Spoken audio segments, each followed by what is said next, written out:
I'm going to be honest with y'all. That was really disappointing. Like, that really just crushed my little basketball heart because, bro, that game had me really thinking the Indiana Fever were about to win. That stretch, that run from Caitlin Clark was so electric. The Indiana Fever were down 11 points in that fourth quarter. Caitlin Clark got them back into the game. And man, did they just let me down at the end. And you know what? Of everything that happened in the game, I do have a lot to say in this video. The one thing that's just running through my brain is why did Kelsey Mitchell shoot so many shots down the stretch? Why did she take over at the end of the game? I have nothing against Kelsey Mitchell. She was one of the main reasons the Indiana Fever even got to the playoffs. I'm not coming against her as a person. I'm just saying, why? Why was Kelsey Mitchell playing iso ball? Why did she pass up that one shot? She passed up that shot and threw it away. Why did that happen? And then she gets the ball immediately off the inbound, and she shoots this three-point shot. Kaylin doesn't even touch the ball. And then later on, she does the same thing, and I don't know if it's a three. I forget. She just had the ball too much down the stretch. Kaylin didn't even touch it really, y'all. I don't know. That was disappointing. Now, once again, I'm not trying to say Kelsey Mitchell isn't clutch. I know there's some people who are going to say, oh, you're saying Kelsey Mitchell shouldn't shoot those shots, but you'd say Caitlin Clark to shoot them. But if Caitlin Clark would have missed them, you wouldn't be coming at her. Well, no, I wouldn't, because Caitlin Clark was hot in the game. It makes sense for you to go to her down the stretch. It doesn't really make sense to go to Kelsey Mitchell. She had a good game. She made big-time shots, but Caitlin Clark had the momentum. She was the way they got back into this game. She made really big shots in the fourth quarter, man. Like, she should have had the ball down the stretch. Before we break down the fourth quarter, I think it's only fitting that we talk about Caitlin Clark's effect on the WNBA in her rookie season. This is a conversation we need to have because what she's done for this league has been ridiculous. I don't think anybody else has ever done anything close to what Caitlin Clark has done for the WNBA. And I say that because this is my first time ever watching the WNBA. I don't know if you guys know that. Like, I don't know how many of you guys actually know that I did not watch the WNBA before Caitlin. Caitlin Clark has brought people like me. I'm a youngin, a Gen Z dude watching WNBA basketball. What? You want me to watch? Bro, if you would have asked me before Caitlin Clark, if I would ever watch a WNBA game, I would have laughed at you because me and my homies would have been joking because that's a joke. Hey, bro, he watching the WNBA, bro. But to be honest, like, I'm being totally honest right now when I say I am not excited to watch the rest of this WNBA playoffs. I don't want to see it. Like, these players aren't exciting to me. Caitlin Clark is exciting. Now that she's done hooping, I'm kind of done watching, because nobody wants to watch 2 hours of Alyssa Thomas. She's a great player, but she's boring. Most of these players are boring. Like, and that's just my opinion, though. I'm sure some people like watching A'ja Wilson play basketball. I don't. She's boring. Breanna Stewart, boring. Most of the players are just boring. And the majority of the league is just this slow, fundamental basketball with no spark. And Caitlin Clark had spark, and it brought life to this dead league. And I'm talking a lot, but that's just how I feel, man. Like, Caitlin Clark has done something for this league that no one else has done. I'm not really excited to watch the WNBA if Caitlin Clark's not playing. And it's just not exciting to me. That's really what it boils down to. Now let's go ahead and break down the latter end of the fourth quarter to see how the Indiana Fever lost this game and ended their season. Now, it all starts with this first play. Timmy Fagbenley has her hand in the cookie jar. She comes up with it still. The ball ends up in Caitlin Clark's hands. Caitlin Clark is pushing the pace in transition. What do I always tell you guys? Good things happen when Caitlin Clark has the ball in transition. She throws this perfect pass to Kelsey Mitchell, who takes it in and has an easy layup. I love this play. This is a signature trademark Caitlin Clark, Kelsey Mitchell kind of play. Get the ball to Caitlin Clark in transition. Run the floor, Kelsey. Caitlin's going to find you. I love the pass. I love the finish. Now, in my opinion, the Indiana Fever had many opportunities to get back into this game. The problem was they could not get stops. Like, they would score, but then the other team would score. And so it is a really big deal then that they get a stop here, and Caitlin Clark's able to bring it up the court. Look at her reject the screen from Aaliyah Boston. She goes to her left, and guess what? Calling her own number, that step back mid-range jump shot is pure. It's butter. That is a shot earlier in the season that she would not take.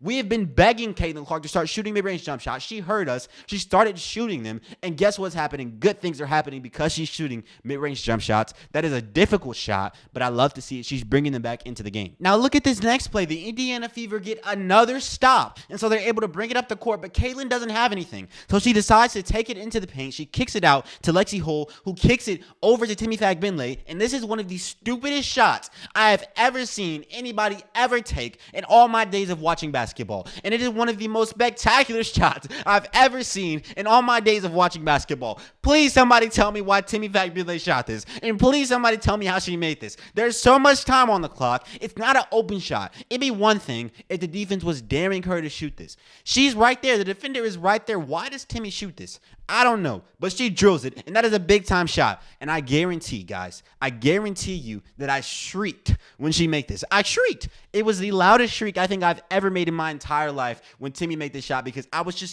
so surprised.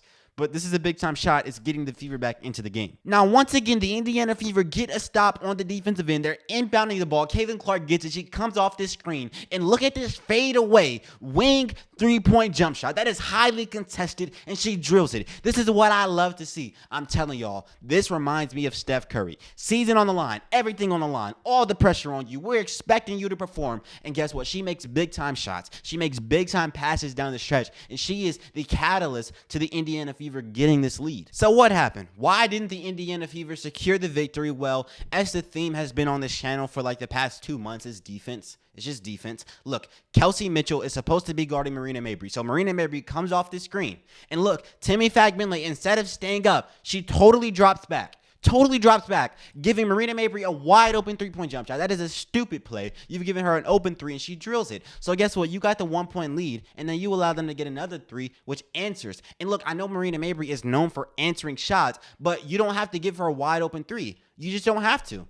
I mean, I understand this is what she's known for, but this isn't just a given with Marina. If you play good defense, she's not going to do that. All you have to do is stay up right there. If you're Timmy Fagbinley, why drop back, give them a three to guard the two? Like, you're trying to stop them from getting a layup, and you just give them a wide open three instead. That doesn't make any sense. It's a terrible play, a terrible decision. You got to Leah Boston down low. It's just, I don't like this play. Now, look, some things happen, but we're going to fast forward past it. It's a 1-point game. The Indiana Fever are down 1 point. It's 77-78. It's about 1 minute left, and you're about to see why the Indiana Fever lose. It starts right here. Caitlin Clark brings it up the court, and she gives it to Kelsey Mitchell in the corner. Kelsey Mitchell shoots this step back, contested three-point jump shot, and she bricks it. I'm not too mad at this shot. I didn't like it because it was contested, but Kelsey makes shots like this all the time. The problem is she gets the rebound and has an open look, and instead of shooting it, she throws the ball away.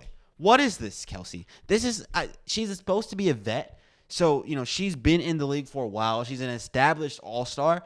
This can't happen. I don't know how many times Kelsey's been in the playoffs, but this just cannot happen, man. This is just horrible, and it doesn't end here.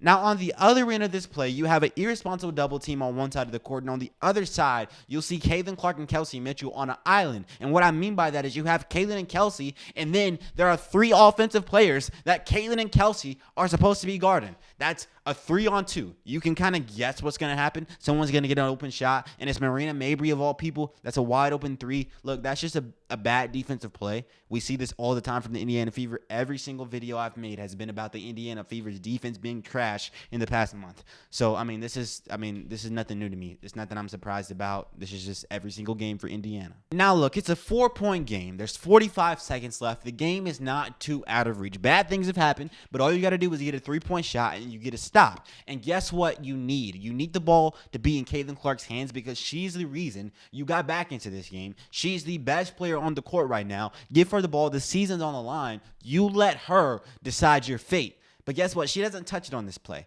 The ball goes to Kelsey Mitchell, and the ball goes up. And that's an open shot. Kelsey Mitchell is more than capable of making that shot. But the fact that Caitlin Clark does not touch the ball on this play is really irritating. Everybody at home watching the game, everybody in the stands, all the Fever fans wanted the ball to go to Caitlin Clark. We wanted to see what she had in store for us. But she doesn't touch the ball, and it goes to Kelsey Mitchell, and That's game. There are some things that I left out of the fourth quarter analysis, but I'm not going to mention it because I have other things to talk about, and I want to get this video out before it gets too late because I always post so late, but it's probably going to get out late anyway, but we're going to try our best. Either way, I do want to talk about the future of this channel for anyone who cares. Anybody who actually supports me, who appreciates me, you know, aside from just Caitlin Clark and cares about my basketball analysis. For you, where's this channel going? Well, I plan on talking about the NBA, obviously, because I talked about the NBA before the WNBA season. Then the WNBA season came. I talked about the WNBA. Now we're just going to go back to the NBA. But guess what? I probably will cover some of the women's NCAA. I might, because there's not many people who are covering it. And if it gets interesting, if Paige Beckers does something, if she gets, you know, hot, I'll cover it. But I might not. It just depends on if something crazy happens. We'll see. Y'all make sure y'all let me know if y'all want me to cover something that's happening. And I might. For everybody that's leaving, peace out. I appreciate all the support, man. I really do. Like, you guys made this worthwhile. You guys supported the channel by donating. All the members, I appreciate you guys. We actually have a new member, so let me shout you out. Shout out to Mr. Steve for becoming an MVP on the channel. I really appreciate you, Mr. Steve. And look, I want to thank every single person who has become a member on the channel or supported the channel with donations. You guys made this worthwhile. These videos do take a long time. Like, they do. They take a while to make. But I appreciate you guys for donating to the channel, supporting me in that way. Even those who don't donate, who, you know, left nice comments, everyone who supported me and was so legendary over this WNBA season, I appreciate you. We're on to the next thing. You know, this is the end of the WNBA season. I'm going to keep talking about the NBA, and I intend to go up big time in the NBA stratosphere, so we'll see how that goes. I do appreciate all you guys. For all you guys leaving, thank you. For everybody staying, this is just the end of the WNBA. We're going over to the NBA. Yeah, I'm out, y'all. Peace out.